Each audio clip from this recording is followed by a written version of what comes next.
Assalamualaikum warahmatullahi wabarakatuh, teman-teman sahabat Salingers. Ketemu lagi dengan saya Fitri di Ngobras, ngobrol santai bareng kontributor Mubadalah ID. Nah, teman-teman, saya sangat senang sekali karena di sore ini, di kesempatan di sesi ini, kami dari tim Mubadalah ID sudah mengundang salah satu kontributor Mubadalah yang kemarin tulisannya ramai banget, apalagi di Twitter. Jadi tulisannya itu sederhana, tetapi mewakili, banyak yang merasa terwakili dengan tulisan itu, apalagi teman-teman perempuan yang masa kecilnya mengalami itu gitu. Apa sih itu? Nah, salah satu tulisannya itu adalah anting-anting dan perempuan dan anting-anting aksesoris gitu. Nah, nanti kita akan ngobrol-ngobrol santai bareng kontributor ini. Tanpa berlama-lama lagi, aku akan sapa dan menyambut dengan penuh senang hati, yaitu ada Mbak Wiwin. Halo, aku panggilnya Mbak aja ya, supaya tambah akrab gitu. Halo, apa kabar Mbak? Alhamdulillah baik. Oke, teman-teman, mungkin teman-teman penasaran siapa sih Mbak Wiwin gitu ya. Silakan Mbak, silakan untuk memperkenalkan diri dulu gitu. Siapa Mbak Wiwin? Silakan. Halo, nama saya Wiwin W. Hermawati. Sehari-hari saya sebagai ibu rumah tangga. Ya, dan itu profesi utama ya. Iya. Saya bangga jadi ibu rumah tangga. Iya, betul. Kita harus bangga banget dengan apapun pilihan kita ya. Betul. Dulu sempat mengajar menjadi guru di Madrasah Aliyah dan di Madrasah Ibtidaiyah.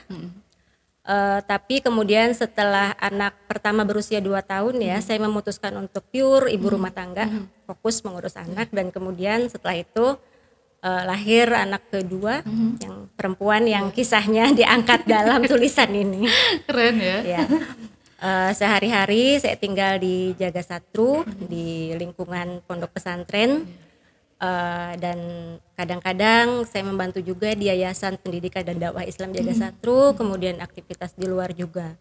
Baru 1 tahun ini aktif di Fatayat, Kota Cirebon, juga perempuan bangsa, tapi tidak di struktur ya, tapi masih ya keren begitulah, ya. Masih ikut-ikutan tim hore. Okay. keren. Dan ini saya nggak nyangka sama sekali bahwa ini bakal rame ya. Banget ya, betul. Karena baru mulai bulan Januari kemarin saya memberanikan diri untuk mengirim artikel ke media ya di Mubadalah ini yang pertama, dan artikel yang ini yang kelima ya, yang kelima yang dimuat di Mubadalah. Jadi wow, surprise. Iya. Keren banget. Jadi Mbak Wiwin ini jadi selain tadi fokus di ibu rumah tangga, lalu juga aktif di berbagai kegiatan di luar dan juga di pondok pesantren gitu. Jadi itu menandakan ya Bu bahwa perempuan juga bisa berperan dalam berbagai hal gitu betul ya.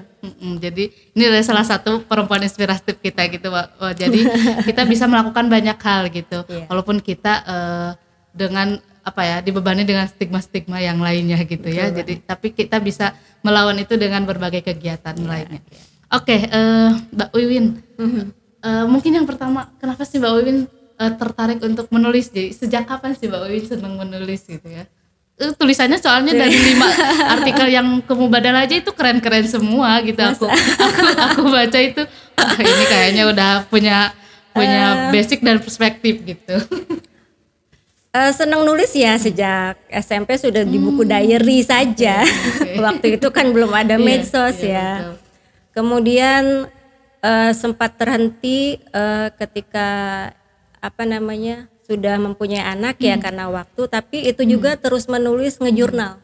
Jadi tiap hari ya, hampir tiap hari ketika anak sudah tidur, bayi ya, waktu itu masih bayi itu saya catat tuh hari itu dia tumbuh kembangnya, bisanya apa gitu. Saya bayangin kalau dia besar nanti dia baca itu akan merupakan kado terindah banget buat dia gitu kan. Betul. Tapi memang untuk menulis artikel, puisi dan sebagainya itu waktu itu sudah terhenti, dan mulai lagi ketika tahun 2017 waktu itu marak kelas-kelas nulis online ya, kalau nggak salah.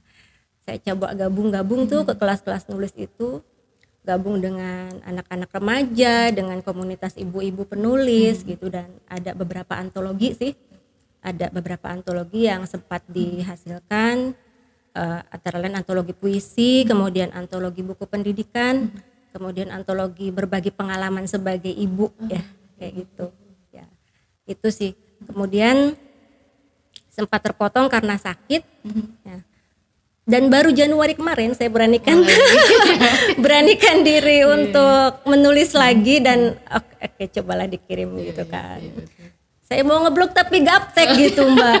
Jadi aku ya sudahlah, coba kirim ke website yang memang itu satu visi gitu ya dengan kegelisahan saya selama ini gitu. Asik banget nih kayaknya ngeliat Mubadalah cocok gitu loh. Ya sudah saya kirim ke situ. Wow, keren banget. Jadi salah satu untuk merawat hobi menulis juga adalah menjurnal ya tadi. Betul. Membuat catatan-catatan harian gitu. Apalagi tadi soal tumbuh kembang anak dan sebagainya itu bisa dibaca di kemudian hari gitu oleh anaknya dan juga oleh kita dibaca ulang gitu ya teman-teman. Keren banget.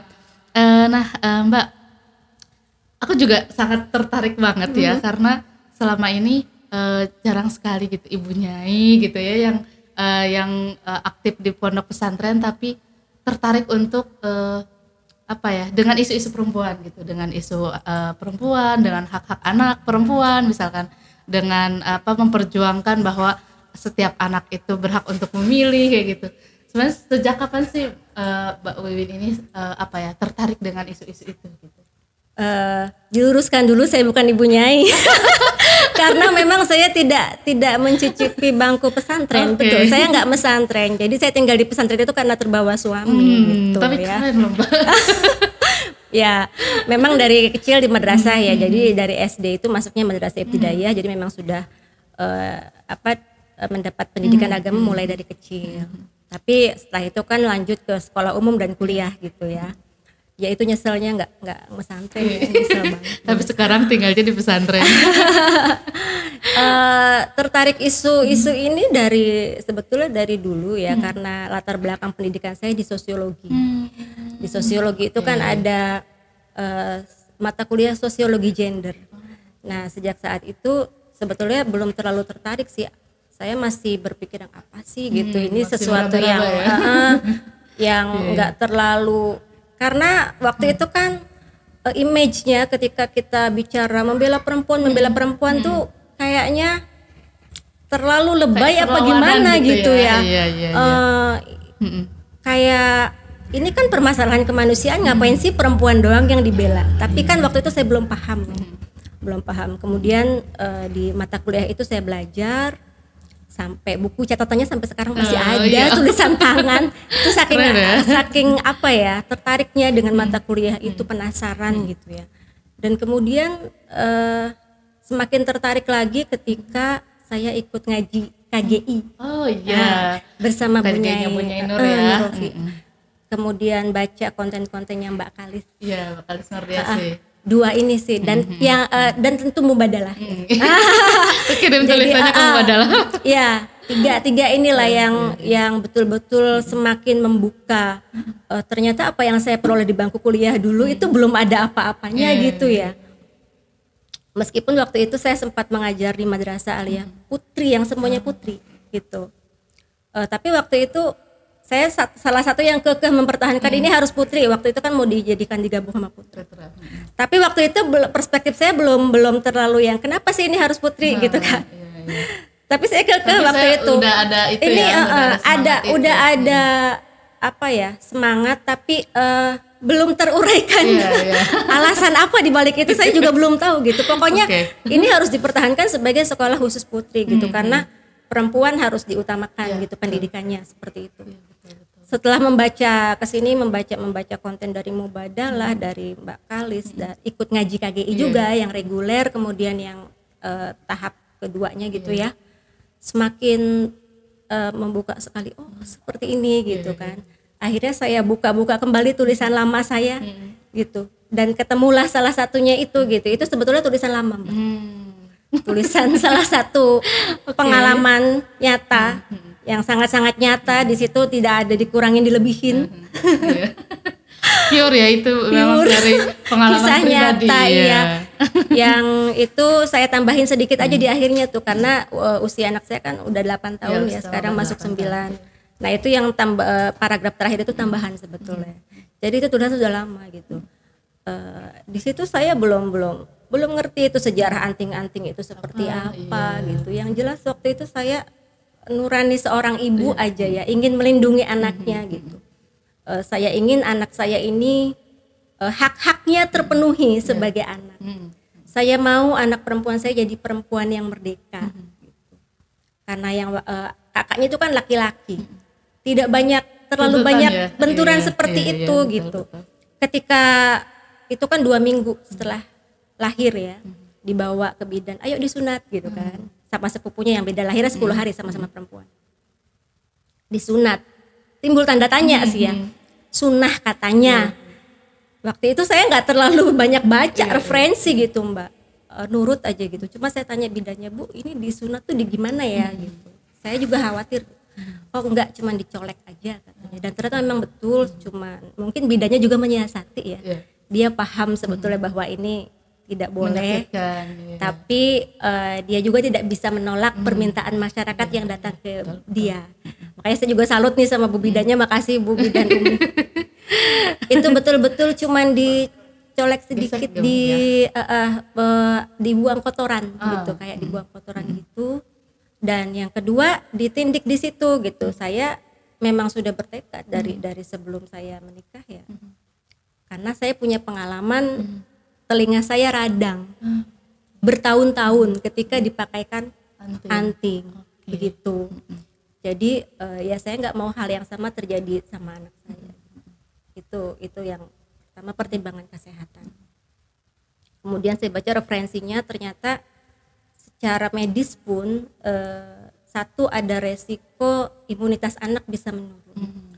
Kedua, resiko infeksi tentu aja. Kemudian usia yang disarankan pun itu saya yang bingung ya. Di puskesmas itu tidak menerima di bawah 2 minggu atau 2 bulan gitu. Tapi ternyata saya baca di artikel itu dokter menyarankannya kalau mau ditindik 6 bulan. Tapi di situ pun disarankan ditindiknya kalau anak itu sudah bisa merawat lukanya sendiri gitu kan. Nah, ketika anak itu bisa merawat lukanya sendiri itu umur berapa sih kan? Iya kan, pasti sudah besar ya. Nah, itu dia. Betul. Nah, itu. Tapi yang paling prinsip buat saya karena ini anak perempuan gitu ya. Saya ada greget tersendiri bahwa sebagai anak perempuan dia harus tahu bahwa tubuhnya adalah miliknya gitu kan. Katanya kan gini, setelah milik kita sendiri ya milik Tuhan gitu. Tidak ada seorang pun orang lain yang berhak memiliki tubuh kita gitu. Saya ingin anak ini tumbuh seapa adanya ya, Bu. Iya, betul. Dia paham bahwa inilah hak saya gitu. Jadi ketika nanti hak-hak itu terebut, dia bisa membela diri gitu loh. Karena dia akan tumbuh dengan kultur yang banyak stigma dan seterusnya gitu. Yang ngasih greget banget ya. Setidaknya kita sudah berusaha sejak dia bayi gitu. Karena kan pengetahuan aja nggak cukup. Harus ada prakteknya gitu. Betul, harus ada goalnya gitu, gitu, harus ada yang kita lakukan. Betul. Sekalipun nanti ketika dia sudah dewasa, dia memperoleh pengetahuan bahwa oh iya ya, tubuhku adalah milikku, adalah hakku gitu kan. Bahkan orang tua juga tidak bisa menentukan gitu ya. Tapi ketika dari kecil dia sudah dibiasakan kita menjajah tubuhnya gitu kan. Iya, betul. Ya, kita menjajah tubuhnya. Itu ya di alam bawah sadarnya akan sulit untuk menolak. Gitu. Karena adanya kita hari ini kan tidak hanya dibentuk oleh alam sadar kita hari ini, tapi pengalaman-pengalaman dari masa kecil gitu. Ya itu anting-anting, kemudian apalagi ya, foto ya. Iya, foto. Dari bayi sekarang kan udah pada difoto gitu ya. Sudah difoto, diupload dan sebagainya. Kalau saya dengan suami ya kita jarang banget mengupload foto anak-anak tanpa seizin mereka. Jadi setiap kita mau foto atau kita curi fotonya, kita kasih tahu boleh nggak diupload. Itu pun hanya di status WhatsApp ya, karena yang itu lingkaran orang-orang yang kita kenal. Kalau nggak dapat izin nggak akan kita upload. Artinya dari kecil kita mengajari bahwa ini loh hak kamu, gitu. Ini loh privasi kamu, gitu kan, seperti itu. Seperti itu, Mbak. Jadi ya memerdekakan anak sejak dini. Oke. Keren banget, aku terharu banget lah. Ini benar-benar the real ini ya, parenting in love gitu, parenting dengan cinta, lalu parenting dengan merdeka gitu ya. Bahwa kita walaupun kita sebagai orang tua kita tidak punya hak untuk menjajah. Itu tadi aku seneng banget kata-katanya pakai menjajah anak, karena memang anak juga punya hak ya Bu ya. Betul. Tadi untuk menentukan baik itu anak laki-laki, anak perempuan, bahkan hal yang paling sepele tadi yang soal foto ya. Kita kan kadang kita asal upload aja gitu karena ya. Gemes ya, Iya, lucu gemes, gitu kan. Iya, untuk memang seperti untuk supaya itu. orang tahu gitu ya Bu. Gemes banget. Iya, gemes pengen kasih lihat ke Kasih lihat ke orang-orang, orang-orang. inilah anakku lo, lucu Iya, lo, betul, bisa betul. udah bisa ini, bisa itu gitu kan, tapi tetap itu ada gitu, keinginan itu ada. Kadang-kadang keceplosan. Cuman habis itu Saking aku hapus. gemesnya ya? Iya, saking gemesnya. Saking bangganya Iya. gitu punya anak gemes. Ya itu. Batasan privasi itu yang harus kita ajarkan ke anak sejak dini. Keren Kayak banget sih aku. ada juga loh orang tua yang temannya anakku gitu, Mbak ya. Rambutnya itu panjang, tipis dan tidak terawat gitu. Saya tanya, kenapa sih nggak dipotong aja rambutnya gitu kan? Nggak boleh ternyata sama ayahnya. Jadi ayahnya punya pandangan anak perempuan tuh bagusnya rambut panjang.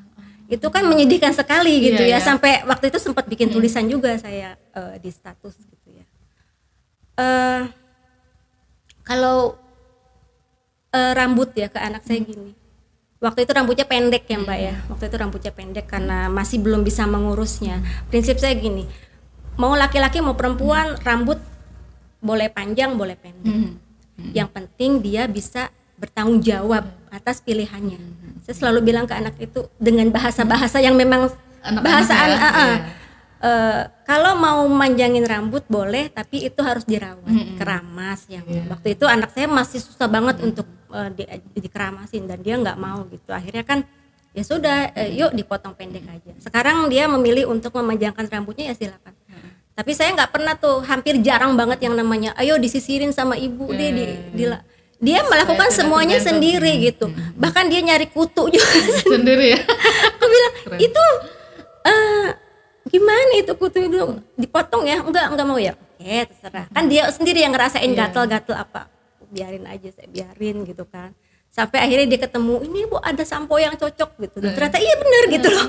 Dia bisa mendefinisikan dirinya sendiri Betul. ya. Sampai tiap hari dia Keren. keramas, tiap hari dia keramas gitu kan, tiap hari dia seritan gitu kan.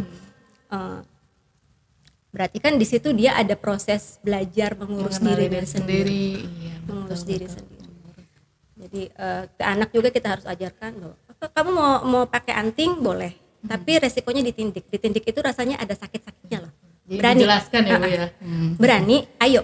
Makanya kan waktu itu saya bawa ajak dia ke puskesmas itu waktu umur 8 tahun itu. Ternyata aturan di puskesmas kan udah berubah. Itu kan akhirnya ini gimana caranya, anak saya pengen pakai anting.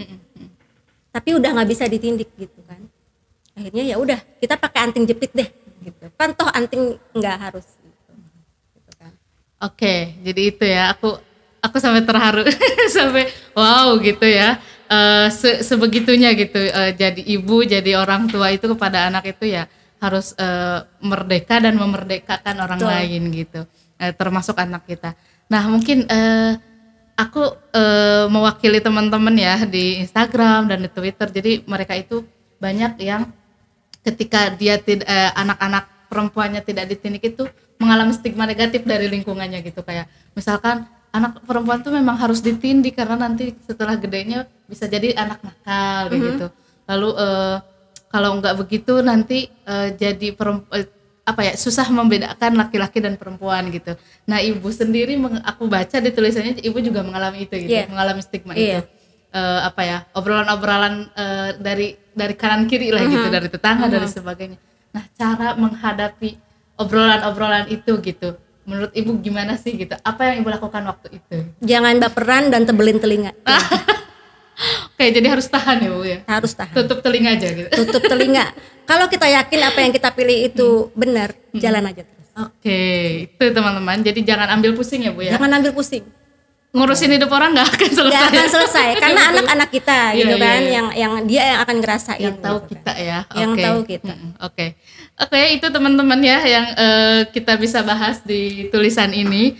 Banyak banget hal yang sepertinya nggak ditulis nih di tulisan tapi keluar deh di podcast ini iya. gitu ya.